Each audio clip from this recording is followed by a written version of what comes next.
Numaan fiiga malee halkanii fi guyyaa jiruutoo moo haddee takkaan teenye caayaa yaa waaqanaa tolchi tanaafiinsi yaalaali rakkootiya.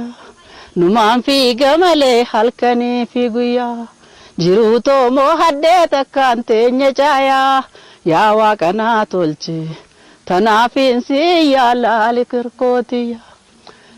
Jireenyi hammaatee ta'ibbanatta hullee abdii fuula duraa nan cabsuu hamilee akka maleetu barbaadadde hulee boruun keessa bahaa arra dadhabullee akka maleetu barbaadadde hulee boruun keessa bahaa arra dadhabullee.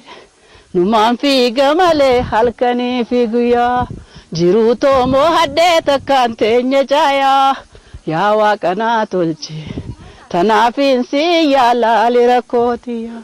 Guy tokko gammadee akka ilmoo namaa keessaa bahuun oolu takuuttee dhiifama.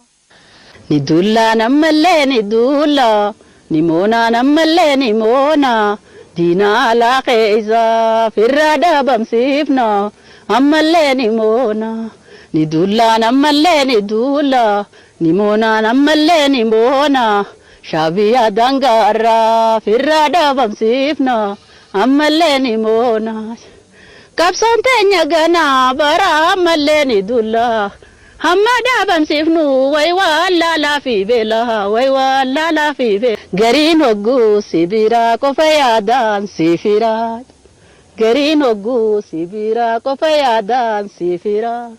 Duyda galee yommuu fagaatu sibira duuba koobaa simmichiraan gartu firraa. Ana antii kee fakkaatee si dhufa si waraanaa laaltuun gartuun qabu gaafa yoo waa heelummaa si fangafa laayidaa kamtuddaan afuufa summii si iddaa akka bofaa.